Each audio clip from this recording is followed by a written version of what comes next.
Estamos iniciando mais uma edição da Sessão TV Atende. Minha convidada de hoje é a psicopedagoga Lívia Vuolo. Lívia, seja muito bem-vinda à Sessão TV Atende.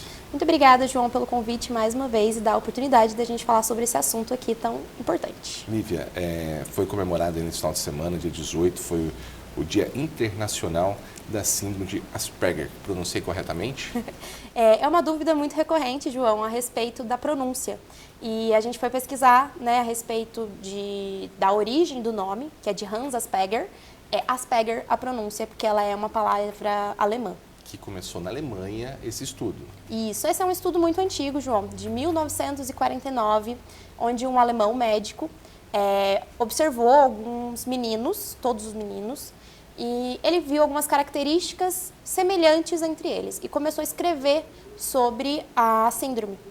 E a síndrome foi, muitos anos depois, após sua morte, estudada e traduzida, porque ela era em alemão, e entrou no DSM-5, né? E com questões políticas, a gente foi aí caracterizando, hoje em dia, dentro do transtorno do espectro autista.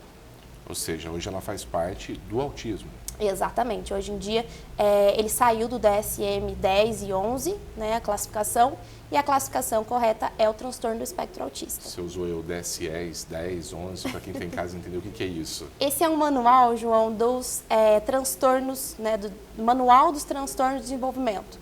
Então, qualquer tipo de depressão ou transtorno, ele está descrito nesse manual. É um manual norte-americano, onde a Europa, Brasil, Estados Unidos e outros países respeitam aí essa classificação. Quando a gente escuta assim, Asperger, a pessoa fica em dúvida como pronuncia, pense em algo distante, algo longe. Temos casos em Andradas, como você classificaria essa síndrome, Olivia? Muitos casos, João, inclusive muitos casos subnotificados, né? E vem aumentando cada vez mais. Porque o Asperger, como outras partes do autismo, ele tem alguns diagnósticos tardios, porque a criança não tem um atraso de fala, é uma criança que tem um desenvolvimento equiparado, às vezes tem dificuldade na coordenação motora e eles vão crescendo, né? Como dizem, é autista de alto funcionamento. Então, muitos nunca chegam a fechar esse diagnóstico. Atualmente, a gente tem no consultório vários pacientes e eu tenho muitos amigos, inclusive, dentro do Asperger, que são aquelas pessoas inteligentes, são aquelas pessoas que conversam, mas muitas vezes têm dificuldade na reciprocidade socioemocional. O que é isso? É, às vezes, afastar da população ou, às vezes, não ter filtro, chegar e conversar com qualquer pessoa. São características que as pessoas têm que ficar atentas e pode ter esse diagnóstico. Exatamente. E lembrando que é uma síndrome que ela é muito sutil do desenvolvimento. Então, são pessoas que realmente vivem bem, vivem na sociedade sem procurar ajuda. Ou seja, o diagnóstico acontece, mas vida que segue.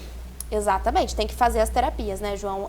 O nosso maior interesse é sempre fazer as terapias para poder desenvolver as capacidades e as habilidades. Porque, lógico, que qualquer transtorno no neurodesenvolvimento, ele acarreta prejuízos, né? Então, a gente precisa trabalhar nesses prejuízos. Você fala em autismo. Como diferenciar aí essas questões da síndrome com o autismo? Que hoje a gente ouve e se fala muito sobre autismo. Então, hoje em dia é tudo autismo, né? Então, por isso que é o transtorno do espectro autista, que é um espectro. Vai ter aquele autista que vai ter deficiência intelectual, vai ter aquele autista que vai ter um grau moderado, uma dificuldade na fala, e vai ter aquele autista de alto funcionamento, né? Como que a gente divide eles? Geralmente, as características, porque o autismo ele é completamente comportamental. Então, a gente vai analisar as características. Esse autista, ele precisa do quê? Da questão intelectual, da questão sensorial, né? O que ele precisa? E, geralmente, esses autistas dentro do Asperger, eles têm exatamente o transtorno social, que eles ficam ou mais reclusos, têm dificuldade em conversar, dificuldade em entender uma piada, dificuldade na linguagem, na abstração. Mas, por outro lado, no assunto que eles gostam, eles estudam muito, que é chamado de hiperfoco. E esse hiperfoco, ele é extremamente importante para que o autista também se regule. É quase um regulador para ele. Então eu tô aqui nervoso, vou falar sobre o quê? Sobre o que eu gosto, sobre o que eu entendo. E eles estudam a fundo o hiperfoco deles.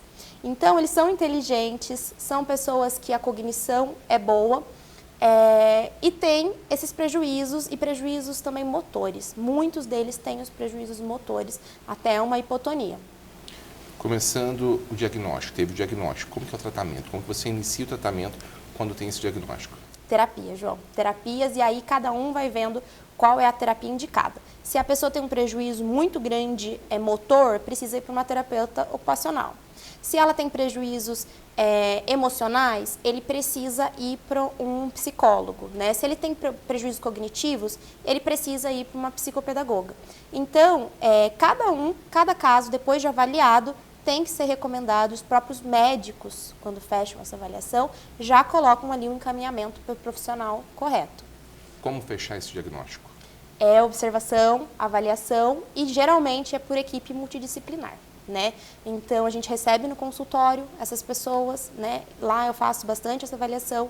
A gente vai vendo o comportamento, estuda o desenvolvimento da pessoa, a genética, e aí a gente consegue criar uma hipótese onde o médico, um neurologista, um psiquiatra fecha esse diagnóstico.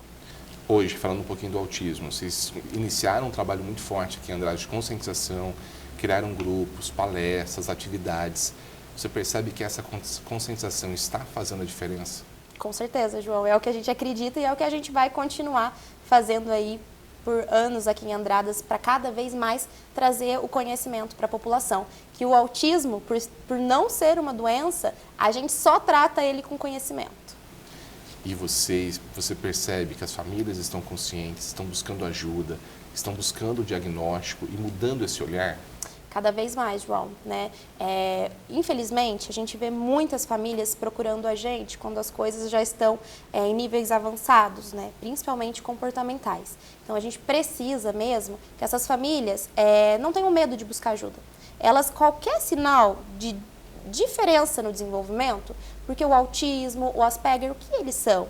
Eles são um desenvolvimento diferente, um desenvolvimento atípico, que eles chamam. Né? Então, qualquer nível de diferença, você tem que procurar uma avaliação.